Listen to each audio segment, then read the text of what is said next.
Як такі операції можна здійснювати? Що таке Гаванський синдром? Ну, дивіться, якщо прослідкувати за тими людьми, які причетні до цього скандалу, і це журналісти зробили досить ретельно, ми виходимо на таких так званих вчених, які займалися цією проблематикою ще з 1984 року. І вони реально контактували з Головним управлінням розвідки ще Радянського Союзу. Вони це досліджували, ці можливі впливи. І я так підозрюю, що вони в якийсь момент вийшли на реалізацію якогось приладу, який може забезпечити вплив на, ну, не на все там дипломатичне представництво, а на окремі приміщення, на окремих людей.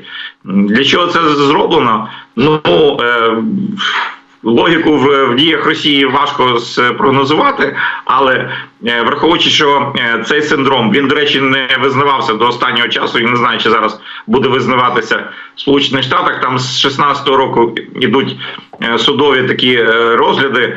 Чому? Тому що ті співробітники дипломатичних представників спецслужб Сполучених Штатів, які перебували за кордоном, і потрапили під дію цього апарату, можливо потрапили, вони вимагали визнати себе такими, що отримали ушкодження на службі, а це визначає досить значну надбавку до пенсії. І американські спецслужби не йшли на це, тому що розуміли, що якщо це буде визнано, тоді треба визнавати, що вони не можуть забезпечити безпеку своїх людей за кордоном. Треба розуміти, що не всі співробітники спецслужб розташовуються безпосередньо в посольстві. Є спеціальні приміщення, які вони там орендують, і я так підозрюю, що ці приміщення, особливо якщо врахувати, в яких країнах це відбувалося, це відбувалося в країнах, де росіяни себе більш-менш можуть вільно почуватися, там Сербія, Куба, Сербія, В'єтнам, Грузія. Тобто це країни, де, я так думаю, що вони могли і притягнути цю установку і облучати, будемо так це називати, ці приміщення і відповідно цих співробітників. Можливо, є інформація про те, що навіть жінка, мені здається, в Тбілісі потрапила під дію цього апарату вдома, коли годувала дитину. Тобто це навіть може бути квартира. Ну, вони, можливо, знімали квартиру, це спеціальний будинок, де проживають дипломати.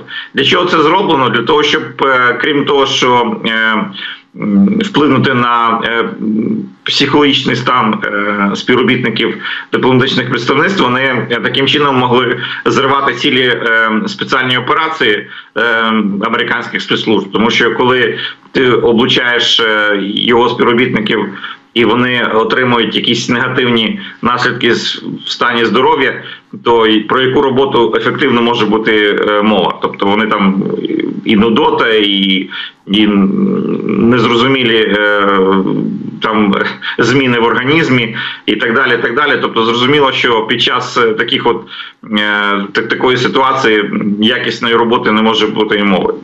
Тому я не думаю, що цей апарат там великий і він має якусь там дуже потугу на предмет того,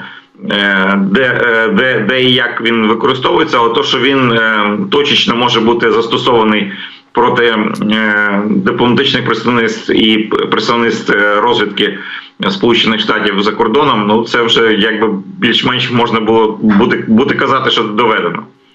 Справді, ті міста, де росіяни реалізовували подібні операції, це ті країни, ті міста, де вони, як ви сказали, вільніше себе почувають. Це Білград, це Тбілісі, Ханой, тобто, ну, скажімо так, не країни західного світу, а ті країни, де російська агентура доволі таки розгалужена і міцна. В цьому випадку що ж робити? Не згортати ж американцям свою дипломатичну діяльність у цих країнах, за які йде фактично боротьба цивілізованого світу. Ну і росіяни ведуть свою боротьбу зі свого боку такими варварськими, злочинними, воєнними способами. Фактично це як ми в часи Холодної війни повернулися, якісь такі шпигунські інтриги, операції, про які можна було раніше лише в книжках почитати і фільмах подивитися, а тут вони розгортаються з новим розмахом фактично. Ясно, що Росія від такого інструменту, який в її руках опинився, не відмовиться і буде, може не масштабно, але точечно його застосовувати. А як цьому протидіяти? Що робити, от коли дійсно будуть звертатися все нові дипломати, співробітники посольств, консульств із подібними скаргами, а в когось просто тривога розвинеться, бо вже людина буде, що називається, на холодне хукати, бо лише от якісь найменші, скажімо так, симптоми відчує, вже буде думати, що російські шпигуни ходять по п'ятах за нею і намагаються підірвати її здоров'я. Тобто це може мати такий доволі серйозний негативний вплив. Ну, це зрозуміло. Я думаю, що тепер треба приймати рішення щодо захисту тих чи інших приміщень, якісь там екранування, напевно, додаткове. Єдине, що справді проблема в тому, що як Росія може використовувати ці прилади не тільки проти американців, а й проти, наприклад, установ за кордоном. Ну, я як приклад можу навести ситуацію в Молдові, я просто знаю там місцевість дуже добре в Кишиньові, і посольство Російської Федерації знаходиться фактично по діагоналі через дорогу від їхніх спецслужб, служби СІБ Молдови, служби інформації і безпеки. І якщо встановити такий прилад на посольстві, в посольство ж неможливо буде зайти, а вони зможуть спокійно фактично впливати на нормальне функціонування цілої спецслужби країни. Тому я думаю, що такі речі треба пресікати, і якщо є хоча б якісь ознаки, треба визначати можливе місце розташування цього приладу. Ну і єдиний метод – це додатковий захист приміщення якимись спеціальними екранами. Не знаю, я думаю, що вчені, якщо є якась дія, то протидію так само можна знайти. Ну так, зрештою, техніка на місці не стоїть. Якщо вже проблему виявлено, і бачимо, що виходять про це великі тексти, розслідування, то можна із цим, що називається, працювати. Головне усвідомлювати, що така загроза взагалі існує. Але бачимо, що росіяни щонайменше 10 років здійснюють такі операції. Перші випадки були зафіксовані ще в 2014 році. А термін гаванський синдром, він з'явився після того, як в 2016 році на Кубі, в кубинській столиці, багато американських, канадських дипломатів в 2016 році звернулися із подібними скаргами, що їм стало погано, от відчули вони такі симптоми непояснимого, несподіваного характеру, і вже присвоїли постфактум такий термін гаванський синдром, і бачимо, що цей синдром повторюється, росіяни не зупиняються, що називається, на досягнутому. В той же час у нас вчора відбувся, до приємних новин перейдемо, що називається, підрив автомобіля колаборанта на Луганщині, у Старобільську загинув такий собі Валерій Чайка, колаборант, який фактично відкрито підтримував Росію, там і син його фактично залишився в окупованому Луганську, будує під крилом окупантів кар'єру. І от вчора авто із цим колаборантом в центрі Старобільська було підірвано, і він сам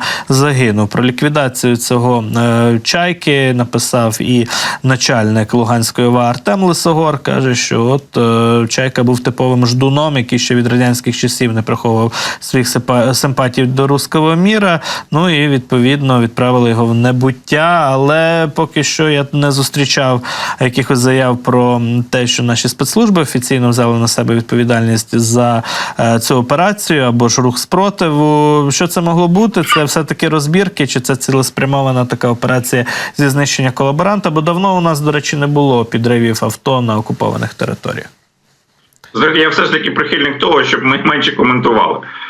Знаєте, я все ж таки притримуюся тої думки, що кара Божа кожного досягне, а з яких рук та кара, Це вже нехай визначають ті командири, які давали завдання про ліквідацію того чи іншого колаборанта або окупанта. Тому я думаю, що сталося як сталося. Нехай вони що там хочуть, то і говорять. Можливо, розбірки, можливо, справді реалізація наших партизан. Насправді, сам факт вже говорить про те, що не так легко жити тим, хто прийняв рішення перейти на сторону ворога. І нехай вони розуміють, що де б вони не були, їх дотиснуть, дістануть, і нехай ходять і оглядаються. От і все. От всі коментарі, я думаю, треба залишати за лапками, тому що бачите, як Москва хитро поступила. Ми тут коментували, брали на себе відповідальність за здійснення тих чи інших актів на території або Росії, або окупованих територій. Росія юридично це все оформила і починає нас звинувачувати в терористичній діяльності. Тобто вони самі такі білі і пухнасті, а ми тут займаємося знищенням мирних і нікому не заважаючих людей.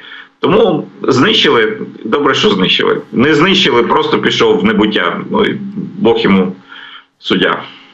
Абсолютно вичерпний коментар. Зрештою, якщо б дійсно було рішення цю тему коментувати з боку наших спецслужб, то такий коментар вже би з'явився, скажімо так. Раніше були випадки, коли подібні коментарі з'являлися після схожих атентатів, що називаються на окупованих територіях. В цьому випадку поки що ми деталей не знаємо, ну, але сам факт абсолютно позитивний, скажімо так. Дійсно, нехай там тремтять ці колаборанти і думають, з якого боку їх справедлива відплата накриє і сягне, і фактично дістане.